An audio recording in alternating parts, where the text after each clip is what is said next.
It's 7:45 on RM Breakfast. Our guest this morning is Foreign Minister Stephen Smith. He's also the member for Perth.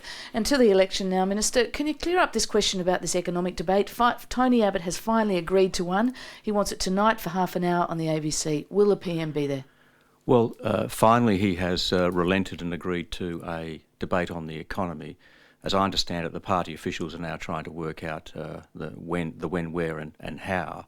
Well, he was sticking to his guns last night. If that's his only offer, will Labor take that? Will the Prime Minister be there? The Prime Minister has made it clear all week that she is happy to turn up on Wednesday night to a town hall meeting in Brisbane, provided there is also a sensible opportunity for a debate on the economy with Tony Abbott. Tony Abbott must be the only bloke who's ever run for Prime Minister who doesn't want to have a debate on the economy. Well, he's finally relented in the last couple of days of the campaign.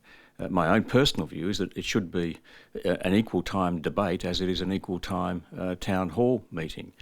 So in my view, an hour town hall meeting contribution from each of them and an hour debate. So 3 hours all up? Well, why not? It's quite clearly the case that the economy is the most important issue. Economic management is the most important issue. The Prime Minister made it clear yesterday that was central to her plan for the future.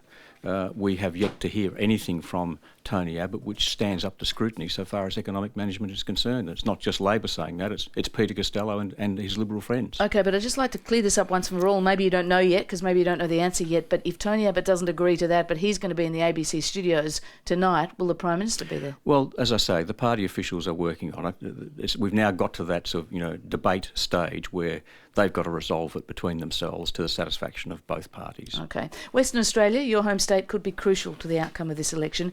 How confident are you that Labor will hold seats like Hasluck, on the narrowest of margins it holds now, and Swan, which is notionally marginal, Labor now? Yeah, well, as in the West, as nationally, my own judgment is that this election will be determined by a handful of votes in a handful of seats, including Hasluck and Swan. I think we are competitive in the traditional clutch of marginal seats in WA, Hasluck, Swan, Canning, Cowan and Stirling. But I think they're all on a knife edge. They could all go either way.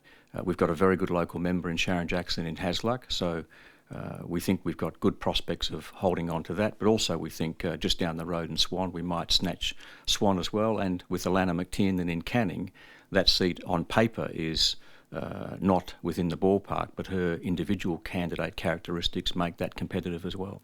Most of us live in capital cities, and we keep being told that this election will be won in some regional seats in Queensland, in some seats, mostly city seats in WA and out of Sydney.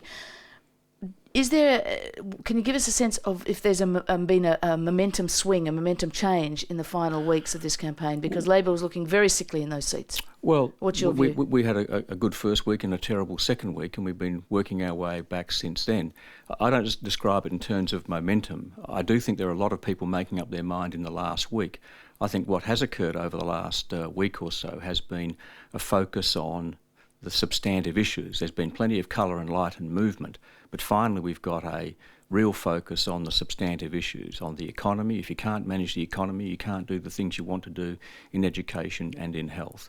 And if you don't manage the economy for the future with competitive broadband, then you're in trouble as well. Just on that issue, the first term of Labor government was characterised by incompetence in terms of some of your stimulus programs. I asked the Treasurer this the other day. He didn't quite answer. For voters listening, have you learnt from those mistakes? Well, it would have been much more waste and much more difficulty if we'd sat on our hands and done nothing and allowed a deep recession to smash Australia. We applied a stimulus. We've got the best running economy in the developed economies. We've got unemployment at sensible and reasonable levels, interest rates at low levels, inflation at low levels. We can now move forward. But if we hadn't done the stimulus package, we would have been in a deep recession, like Tony Abbott's model, New Zealand. And just finally and briefly, one of the bookies says you, Stephen Smith, are a 2-to-1 chance only of being Foreign Minister after the election. The third favourite after Kevin Rudd and Julie Bishop. Are you tempted to have a flutter at that price?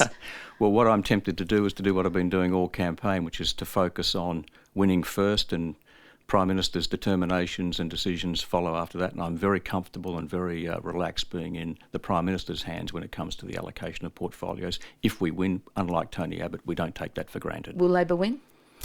A handful of votes in a handful of seats. Ask us on Friday night. We will. Stephen Smith, thank you very much. Thanks, Fran. Thank you. Foreign Minister Stephen Smith.